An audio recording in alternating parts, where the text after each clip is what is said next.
પ્રભુ તમારા સૌના અંતરમાં વસો.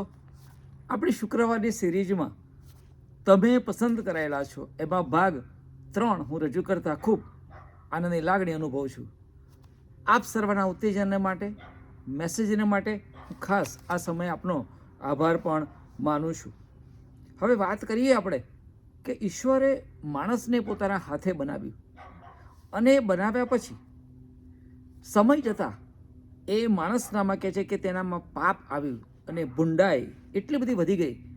ઉત્પત્તિ 6 અને 6 એવું કહે છે અને પવિત્ર બાઇબલમાં લખ્યું છે કે યહોવાને પૃથ્વી ઉપર માણસને ઉત્પન્ન કરવાથી એ કહે છે કે પશ્ચાતાપ થયો અને તેથી યહોવાએ નક્કી કર્યું કે હું માણસ અને પશુ પંખી સહિત સર્વનો સંહાર કરીશ.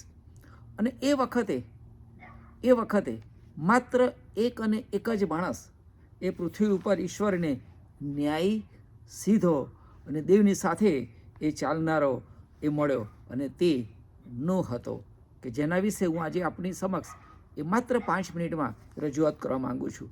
માથી 7 અને 6 મુજબ નૂહ જ્યારે 500 વર્ષનો હતો ત્યારે ઈશ્વરે નૂહને જણાવ્યું કે હવે હું આ પૃથ્વીનો સંહાર કરીશ અને એના માટે કહે છે કે જોયું કે આ લોકોની ચાલ કહે છે કે એ દુષ્ટ થઈ ગઈ છે, પૃથ્વી જુલ્મથી ભરી ગઈ છે અને માટે તું તારા કુટુંબનો બચાવ થાય માટે દેવદારના લાકડાનું ભાણ બનાવ કે જે 3 માળનું હોય કે છે અને તેની લંબાઈ એ કહે છે કે 300 હાથ હોય અને તેની ચોડાઈ એ 50 હાથ હોય અને ઊંચાઈ એ 30 હાથ હોય.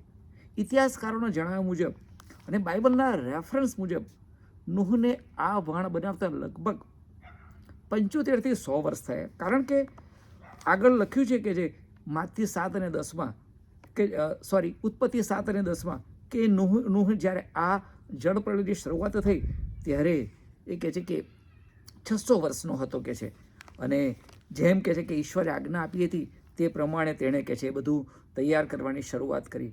જંગલમાંથી લાકડા લાવવા અને કાપવા અને એ બધું કાપવું અઘરું કામ હતું અને મર્યાદિત સાધનો હતા, સાધનો પૂરતા નહોતા.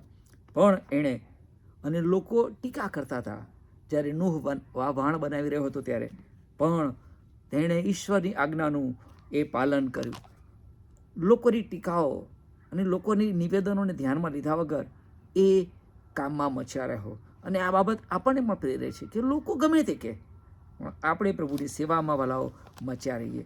અને બીજી અને મહત્ત્વનું અઘરું કામ એ તો એ હતું કે ઈશ્વરે એને કહ્યું કે આ સર્વ પશુઓમાંથી કહે છે કે જે શુદ્ધ પશુઓ છે તેમની 7 નર અને નારી અને અશુદ્ધ છે એની 2 નર અને નારી એ પશુને તું લાવ. અને એ જ પ્રમાણે પંખીઓમાં પણ 7 અશુદ્ધ હોય એને 7 પંખીઓ એ નર અને શુદ્ધ હોય એમાંથી લાવતું કે છે. અને આ પ્રમાણે ભેગા કરવાનું કામ એ બહુ અઘરું કામ હતું, પણ એણે ભારે શ્રમ ઉઠાવ્યો. પ્રભુએ સોંપેલું કામ કરવામાં શ્રમ ઉઠાવીને વાલાઓ કામ કર્યું. પ્રભુએ જ્યારે આપણને પણ કોઈ પણ સેવા સોંપી છે ત્યારે બહુ મન લગાડી કરીએ અને એ કામમાં મચ્યા રહીએ અને કે જેથી કરીને એ બધા પ્રાણીઓને લઈ આવો કે જેથી કરીને તારા કુટુંબની સાથે એમનો પણ બચાવ થાય. પ્રભુએ આ સેવા આપણને સોંપી છે કે આપણા દ્વારા અન્ય લોકો એ બચાવ પ્રાપ્ત કરે. અને જળ પ્રલય બાદ માત્ર નૂહ અને તેના પત્ની અને તેના 3 બાળકો અને એના પત્ની જેને કહેવાય એ કહે છે કે જીવન પામ્યા હતા. નૂહ માટે બાઇબલમાં સાક્ષી આપવામાં આવી છે કે તે ન્યાયી માણસ હતો, સીધો માણસ હતો અને કહે છે કે દેવની સાથે એ ચાલનાર હતો. શું આપણા કુટુંબમાંથી આપણા માટે એ કે આપણા ઘરમાંથી આપણા માટે આવી સાક્ષી આપવામાં આવે છે? આપણે જ્યાં નોકરી કરીએ છીએ ત્યાં કે જ્યાં આપણે રહીએ છીએ ત્યાં આપણા અડોશી પડોશીઓ આપણા માટે આવી સાક્ષી આપી શકે છે? અને જો એવી સાક્ષી ખરેખર આપણને પ્રાપ્ત થઈ રહી છે તો તમે પસંદ કરેલા છો અને તમે ધન્ય છો. અને આ એટલા માટે કહું છું કે 2026ના વર્ષ માટે વિચારજો અને તે પ્રમાણે બનવાને આપણે બધા એ પ્રયત્ન કરીએ. 40 દિવસ અને રાત વરસાદ વરસ્યો અને ત્યાર પછી કહે છે કે ઈશ્વરે નૂહ સાથે કરાર કર્યો કે હવે પછી કદી હું આ પૃથ્વીનો નાશ એ જળ પ્રલયથી કરીશ નહીં. અને એના માટે નિશાની રૂપે આકાશમાં આપણે મેઘધનુષ્ય જોઈએ છીએ એ વાલાઓ એની એ નિશાની છે. અને ખરેખર તમે પસંદ કરાયેલા છો તો પ્રભુ આ વચનો સમજવા માટે તમને અને મને આપણ બધાને તેની કૃપા આપો. અને ફરી આવતા શુક્રવાર આપણે મળીશું. ત્યાં સુધી મારો વહાલો ઈસુ તમારી ને તમારા પરિવારની સંભાળ રાખો. તમને ને તમારા પરિવારને પ્રભુ આશીર્વાદ આપો. Happy new year to all of you. આમીન.